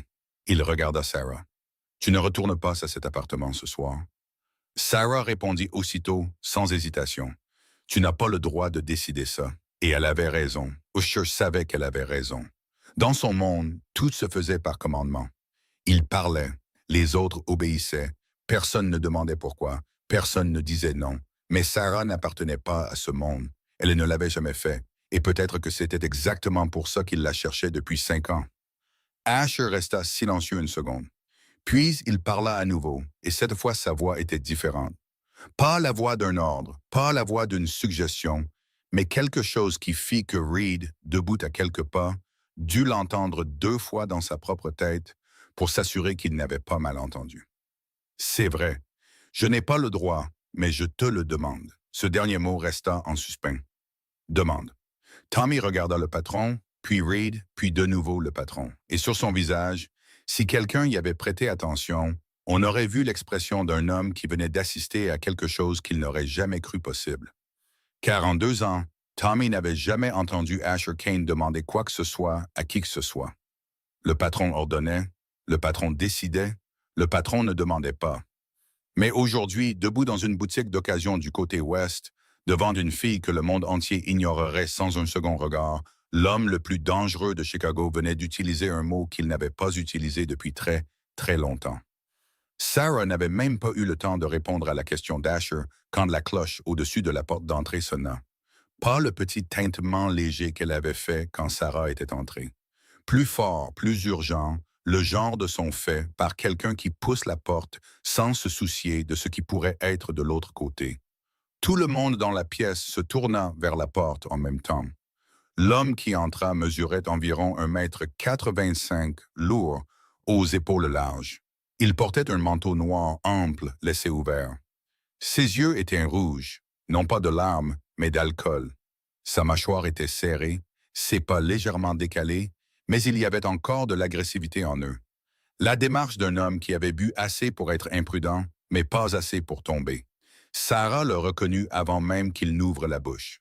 Son corps changea d'une manière que seul Frank Delaney, avec 25 ans de lecture du langage corporel des victimes et des agresseurs, aurait remarqué. Ses épaules se crispèrent, les doigts posés sur le comptoir en verre se recroquevillèrent légèrement. Pas beaucoup, mais assez. Grant Porter regarda autour de la boutique d'occasion pendant une demi-seconde. Puis ses yeux trouvèrent Sarah, et quand ils le firent, il sourit. Pas un sourire heureux. Le sourire d'un homme qui venait de confirmer ce que le traceur GPS dans son sac à dos lui avait déjà dit. « Te voilà. Je te cherchais partout. » Sa voix était douce de cette fausse manière. Le genre de douceur avec une lame cachée en dessous. Le genre que les gens qui n'ont jamais vécu de violence domestique entendraient et penseraient qu'il n'y a rien de mal, mais Sarah entendit de la lame. Elle l'avait entendu pendant 2 ans. Tommy fronça les sourcils. Vince recula d'un demi-pas par instinct. Reed ne bougea pas, mais le poids de son corps se déplaça vers l'avant. Sa main droite pendait naturellement à son côté, dans la position à partir de laquelle il pouvait atteindre ce qui devait être atteint en moins d'1 seconde. Asher resta immobile, et Sarah, pour la première fois depuis son entrée dans cette boutique d'occasion, ne resta pas silencieuse. Elle se tourna vers Grant et sa voix changea, pas plus forte mais différente. Il y avait de l'acier à l'intérieur. Part tout de suite. Pas de tremblement, pas d'hésitation, pas la voix d'une victime. C'était la voix de quelqu'un qui avait fui assez longtemps et avait atteint le moment où elle ne fuyait plus. Tommy entendit cette voix et réalisa que la force qu'elle avait cachée en elle tout le temps qu'elle se tenait au comptoir, cette force que lui et Vince n'avaient pas vue parce qu'ils étaient trop occupés à rire, était juste là. Elle était dans les 4 mots qu'elle venait de prononcer. Grant s'arrêta une seconde, légèrement surpris. Peut-être parce qu'il était habitué à ce que Sarah soit silencieuse, à ce que Sarah baisse la tête, à ce que Sarah évite son regard. Mais la surprise disparut rapidement, remplacée par le sourire narquois d'un homme qui ne considérait pas que ses mots avaient du poids. Sinon quoi? Il s'approcha et sa main droite tendit la main pour saisir le poignet de Sarah. 3 secondes. Tout s'est passé en 3 secondes. La première seconde, Reed bougea vite, silencieux et précis, si bien que Grant ne le vit pas jusqu'à ce que son poignet soit arrêté en plein vol par la main de Reed, qui se referma comme un étau. Grant sursauta de choc et regarda sur le côté pour trouver un visage froid et sans expression à moins de 20 cm du sien. La deuxième, Tommy sortit de derrière le comptoir, pas aussi vite que Reed, mais assez vite pour se placer entre Sarah et Grant. Et sur le visage de Tommy à ce moment-là, il y avait une expression qu'il ne savait pas qu'il était capable d'afficher. Une expression de protection, comme si rattraper la blague de 15 minutes plus tôt commençait à cet instant précis. La troisième, Asher s'avança d'un seul pas, un unique pas. Il ne courut pas, il ne se pressa pas. Il avança simplement, posa sa main gauche sur le comptoir en verre à côté de l'endroit où se tenait Sarah et regarda Grant Porter. Il a juste regardé sans rien dire, des yeux gris, froids, stables, sans ciller. C'était le regard dont la moitié de Chicago connaissait la signification. C'était le dernier regard que beaucoup de gens voyaient avant que tout dans leur vie ne change pour toujours, dans une très mauvaise direction. Grant Porter ne savait pas qui était Asher Kane, mais il n'avait pas besoin de le savoir. Car l'instinct de survie, cet instinct que même l'alcool ne peut pas complètement éteindre, lui hurlait au visage que l'homme qui se tenait devant lui n'était pas le genre d'homme qu'il fallait provoquer. Grant regarda autour de lui, la vitrine pleine d'armes, Reed qui lui tenait toujours le poignet, Tommy debout devant Sarah et ses yeux gris. Le visage de Grant devint pâle. Le sang s'en retira si vite qu'on aurait dit que quelqu'un venait d'éteindre les lumières de l'intérieur. Je lui parlais juste. Sa voix changea complètement. De la fausse douceur agressive à la peur réelle, essayant de prétendre au calme. Reed lâcha son poignet. Asher ne dit rien. Il inclina seulement légèrement la tête vers la porte, un petit geste, mais qui portait un message plus clair que n'importe quel mot n'aurait pu le faire. Va-t'en. Grant recula, trébucha légèrement contre le pied d'une vieille chaise à vendre, puis se tourna et se dirigea vers la porte. Pas dirigé, il a presque couru. La cloche au-dessus de la porte sonna de nouveau quand elle se referma derrière lui, et ce son était complètement différent de celui qu'elle avait fait quand il était entré. Plus léger, comme un soupir de soulagement. Sarah continua de regarder la porte fermée, puis à ce moment-là, un petit changement se produisit dans son corps. Ses épaules s'affaissèrent. Pas beaucoup, juste quelques millimètres. Mais c'était le premier vrai signe, vraiment le premier, depuis qu'elle était entrée dans la boutique d'occasion, que ses épaules portaient un fardeau depuis bien plus longtemps qu'elle ne l'avait laissé paraître. La pièce devint silencieuse après que la porte se soit refermée derrière Grant. Personne ne parla. Le bourdonnement des néons au-dessus semblait plus clair que jamais. Il se mêlait au bruit de la circulation à l'extérieur et à l'odeur d'huile pour armes qui flottait encore dans l'air, comme quelque chose qui ne disparaissait jamais vraiment de cette pièce. Frank Delaney fut le premier à bouger. Il décroisa les bras de sa poitrine, laissa son regard parcourir lentement la pièce, puis hocha la tête une seule fois. Pas pour quelqu'un en particulier, le genre de hochement de tête d'un homme qui en avait assez vu et savait qu'il était temps de partir.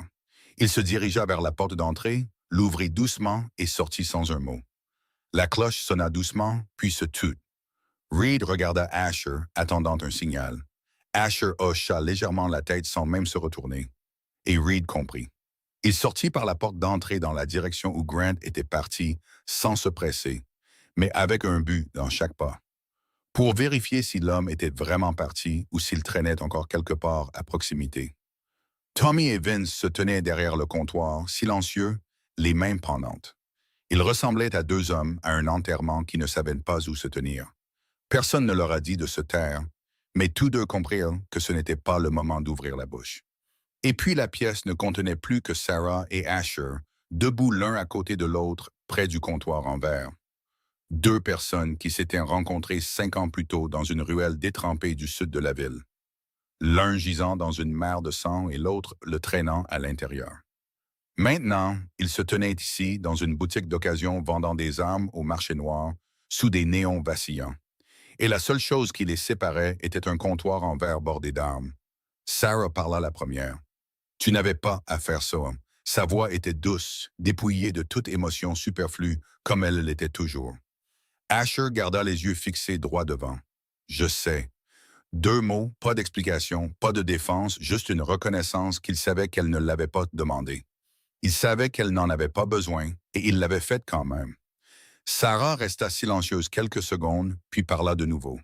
Sa voix était toujours égale, mais sous cette stabilité, il y avait quelque chose de tendu, comme une corde tirée presque au point de rupture. « Je ne veux rien devoir à personne. » Asher se tourna pour la regarder pour la première fois depuis que Grant était sorti. « Tu ne me dois rien.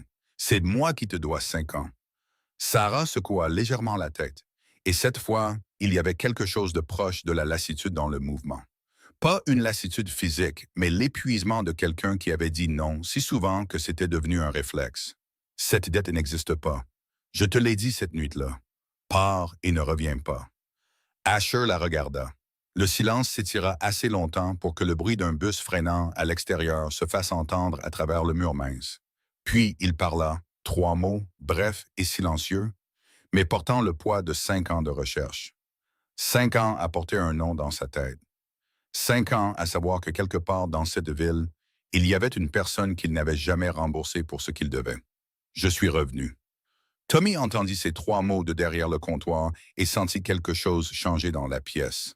Pas l'air, pas la température, mais quelque chose d'invisible se déplaçant entre les 2 personnes debout l'une à côté de l'autre au comptoir en verre. Asher baissa les yeux, son regard s'arrêta sur le dos de la main droite de Sarah, où la cicatrice en forme de croissant reposait silencieuse sous la lumière. Et puis sa propre main droite bougea, s'approchant lentement de la sienne. Pas vite, pas soudainement, juste un petit geste, presque inconscient. Comme si une partie de lui voulait toucher la seule preuve encore restante de cette nuit. Mais à mi-chemin, il s'arrêta. Ses doigts planèrent dans l'air à quelques centimètres de sa main, puis redescendirent. Il ne la toucha pas. Sarah vit ce geste. Elle vit sa main se tendre, la vit s'arrêter, la vit retomber. Et sur son visage, pour la première fois depuis qu'elle avait franchi la porte de la boutique d'occasion, quelque chose changea. Petit, fugace, comme la lumière du soleil glissant sur la surface de l'eau et disparaissant à nouveau.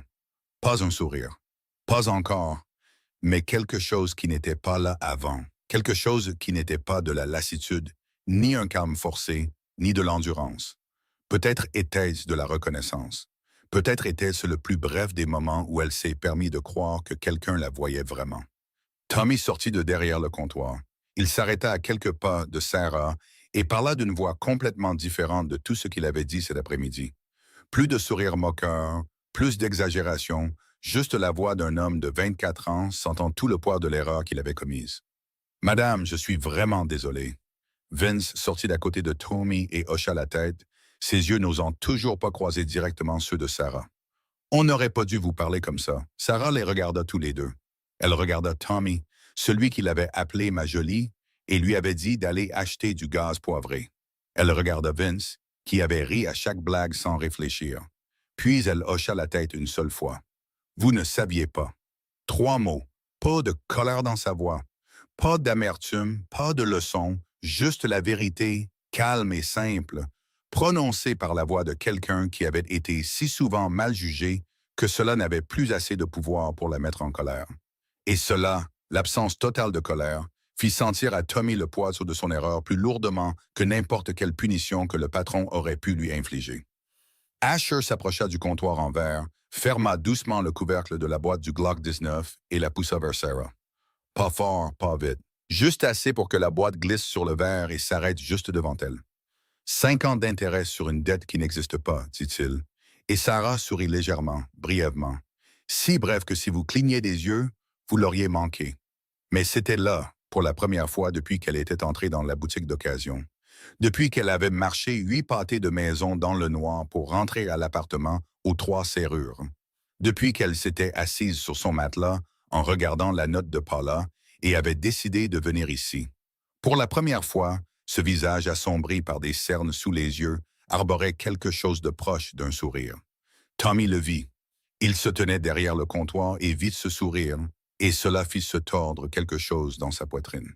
Car il réalisa à quel point une personne devait être fatiguée, combien de temps une personne devait endurer pour qu'un petit sourire devienne quelque chose de si rare. Vince le vit aussi et il détourna le regard. Sarah rapprocha la boîte de l'arme, ouvrit le couvercle et vérifia le Glock à l'intérieur. Ses mains bougeaient avec une familiarité que personne dans la pièce ne trouvait plus surprenante. Elle vérifia la glissière, vérifia le chargeur, testa le poids dans sa paume. Puis elle le remit dans la boîte et ferma le couvercle. Tout s'est passé en moins de 15 secondes. Fluide, naturel, sans réfléchir. Tommy regarda ses mains, les mêmes mains qu'il avait vues 30 minutes plus tôt, tenant l'arme bon marché sur le comptoir. Et il avait ri, lui avait dit d'aller acheter du gaz poivré, l'avait regardé de haut en bas et avait décidé qui elle était en moins de 2 secondes. Maintenant, il regardait ses mêmes mains inspecter un Glock 19 avec un niveau de compétence qui, il devait l'admettre en tant que vendeur d'armes au marché noir, égalait le sien, voire le surpassait. Et le souvenir de son rire d'il y a 30 minutes le blessa plus vivement que n'importe quelle réprimande que le patron aurait pu lui faire. Asher attendit que Sarah ait fini de vérifier. Puis il glissa une main dans la poche intérieure de sa veste de costume et en sortit une carte de visite. Petite, noire, sans nom, sans logo, sans titre, juste un numéro de téléphone imprimé en encre argentée au centre. Il posa la carte sur le comptoir en verre, juste à côté de la boîte de l'arme. « S'il revient, dit Asher, si quelqu'un s'approche de toi, appelle ce numéro. » Sarah regarda la carte, petite, noire, posée sur le verre sous les néons. Elle semblait si simple que personne en la regardant n'aurait pensé qu'elle avait une quelconque valeur. Mais Sarah comprit, et tout le monde dans la pièce comprit, que la carte portait bien plus de poids que sa taille ne le suggérait. C'était une ligne directe vers l'homme le plus dangereux de Chicago. Et le fait qu'il la lui donne signifiait qu'elle venait d'être placée dans un cercle de protection que très peu de gens dans ce monde connaîtraient jamais. Sarah leva les yeux. « Et si j'appelle, que se passe-t-il? » Asher la regarda et ses yeux gris n'étaient pas froids maintenant. Pas chaud exactement, mais il y avait quelque chose à l'intérieur qui brûlait, bas et constant, comme une flamme maintenue en vie dans un poêle pendant tout l'hiver. « Alors il apprendra ce que je sais déjà, dit-il. » Sarah inclina légèrement la tête. « Qu'est-ce que c'est? » Asher la regarda un temps de plus. Puis il répondit, sa voix basse et lente, chaque mot portant son propre poids. « Qu'il y a des gens que personne n'a le droit de toucher. » La pièce devint silencieuse. Tommy se tenait derrière le comptoir, entendit ces mots et comprit que le patron ne parlait pas de pouvoir, de territoire ou d'affaires. Le patron parlait de quelque chose que Tommy n'avait jamais vu chez cet homme auparavant. Une réelle préoccupation pour une personne spécifique. Pour la fille en sweat gris, à qui Tommy avait dit 30 minutes plus tôt de revenir quand elle aurait de l'argent, du vrai. Sarah regarda la carte sur le comptoir. Puis elle tendit la main, la prit et la glissa dans la poche de son sweat, à côté de la note avec l'adresse que Paula lui avait donnée la veille. 2 petits morceaux de papier. Un d'une propriétaire de 60 ans à Inglewood, un du roi de la pègre de Chicago. Tous 2 lui avaient été donnés pour la même raison. Parce qu'ils avaient vu une femme qui avait besoin de protection et avaient décidé de ne pas détourner le regard. Sarah prit la boîte de l'arme d'une main et se dirigea vers la porte d'entrée. Ses pas étaient légers sur le plancher en bois, les mêmes pas que Tommy et Vince avaient entendus quand elle était entrée 30 minutes plus tôt. Sauf qu'à l'époque, aucun d'eux ne s'était soucié de le remarquer. Maintenant, tous 2 se tenaient derrière le comptoir et entendaient chaque pas clairement. Comme si la pièce elle-même retenait son souffle, attendant qu'elle parte. Sarah s'arrêta quand sa main toucha la poignée de la porte. Elle ne se retourna pas complètement. Elle inclina seulement légèrement la tête vers le comptoir où se tenaient Tommy et Vince et dit « La prochaine fois que quelqu'un entrera ici en ayant l'air de ne pas pouvoir se permettre d'acheter quoi que ce soit, demandez-lui ce dont il a besoin avant de décider ce qu'il mérite. » Sa voix n'était pas en colère. Elle ne s'éleva pas. Elle ne fit pas la leçon. C'était simplement la vérité. Prononcée par la voix de quelqu'un qui avait vécu assez longtemps au bas de l'échelle pour savoir que la façon dont une personne traite ceux qui semblent n'avoir rien en dit plus que toute autre chose. Tommy hocha lentement la tête, les lèvres pressées. Vince baissa les yeux, puis les releva, et sur son visage, il y avait quelque chose qu'il n'avait pas connu avant cet après-midi, qu'il était même capable de ressentir. Puis Sarah se tourna vers Asher. Les 2 se regardèrent. Pas longtemps, juste un instant. Mais à l'intérieur de cet instant vivaient 5 ans, une ruelle détrempée, l'odeur du sang et des nappes mouillées, le bruit d'une porte de réserve qui se verrouille et d'un fusil de chasse qu'on arme. 3 nuits sans sommeil et une seule question. Pourquoi? Avec une réponse si simple que personne ne la croirait. Merci, dit Sarah. Asher hocha légèrement la tête. Il ne dit rien. Il n'en avait pas besoin. Sarah poussa la porte. La lumière du soleil d'un après-midi de novembre entra. Pas chaude, mais brillante. Cette lumière basse si particulière à un automne de Chicago, quand le soleil est proche de l'horizon et dépose une pâle couche d'or sur tout. Elle sortit et la porte se referma derrière elle. La cloche sonna doucement une dernière fois. À l'intérieur de la boutique d'occasion, Asher se tenait à regarder la porte fermée. Il ne se détourna pas tout de suite. Il se tenait là, une main posée sur le comptoir en verre, les yeux fixés sur l'embrasure de la porte où la lumière de l'après-midi entrait et peignait une longue bande de clarté sur le plancher en bois. Et pour la première fois en 5 ans, le visage que la moitié de Chicago craignait, le visage que ces hommes n'osaient pas regarder directement et que ses ennemis perdaient le sommeil à cause de lui, ce visage ressemblait à celui d'un homme ordinaire. Pas froid, pas dangereux, juste un homme de 36 ans regardant une femme s'éloigner et se demandant si cette fois, elle disparaîtrait pour 5 autres années. Tommy et Vince se tenaient immobiles derrière le comptoir. Personne ne parla. Tous deux réfléchissaient, et peut-être pour la première fois de toute la journée, anciennement, ils pensaient à quelque chose de plus grand qu'eux-mêmes. Dehors, sur le trottoir devant la boutique d'occasion, Frank Delaney se tenait à côté d'un lampadaire, les mains dans les poches de sa veste en flanelle.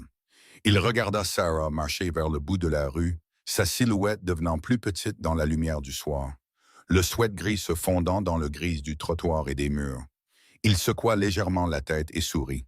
Le genre de sourire d'un homme qui venait de regarder une pièce pour laquelle il n'avait pas acheté de billets, mais qu'il avait fini par voir depuis le premier rang. Ce qui est intéressant dans cette ville, murmura-t-il doucement à personne d'autre qu'à lui-même, c'est que les gens qui survivent le plus sont toujours ceux qui en disent le moins. Puis il remonta son col, se tourna et s'éloigna dans la direction opposée. Sarah marchait le long du trottoir vers l'arrêt de bus, la boîte de larmes dans sa main droite, sa main gauche dans la poche de son sweat, ses doigts touchant la petite carte de visite noire posée à côté de la note avec l'adresse que Paula lui avait donnée la veille. Puis le téléphone dans sa poche vibra. Une fois, un message texte. Sarah sortit son téléphone, le vieux téléphone à l'écran fissuré qu'elle utilisait depuis 2 ans. Sur l'écran, il y avait un message d'un numéro inconnu. « Tu n'es plus seule ». Sarah regarda les mots sur l'écran fissuré. Puis elle leva les yeux vers la route devant elle. La lumière du soleil de l'après-midi s'étendait sur le trottoir. Le vent de novembre soufflait doucement. Et pour la première fois depuis très longtemps, la première fois depuis que Grant Porter avait commencé à transformer sa vie en un cauchemar sans fin, la première fois depuis qu'elle avait commencé à verrouiller 3 verrous chaque nuit, à scotcher du carton sur les fenêtres et à agripper du gaz poivré chaque petit matin, Sarah Bennett marchait sur un trottoir de Chicago sans regarder par-dessus son épaule. Parfois dans la vie, nous rencontrons des gens que le monde ignore sans leur accorder un second regard.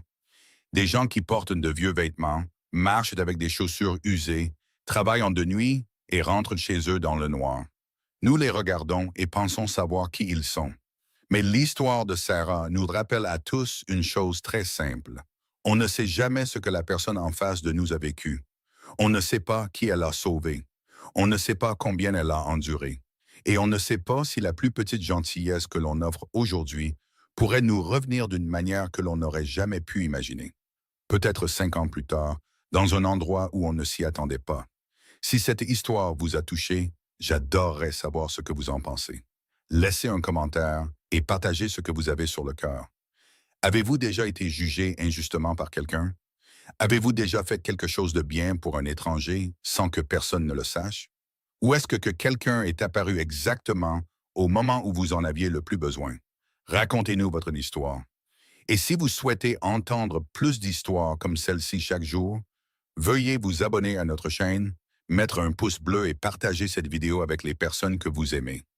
Chaque partage aide des histoires significatives comme celle-ci à atteindre plus de gens. Nous vous remercions sincèrement d'avoir passé votre temps à écouter jusqu'à la toute fin. Nous vous souhaitons, à vous et à vos proches, une bonne santé, une vie joyeuse et la paix chaque jour. Au revoir et nous nous reverrons dans la prochaine vidéo.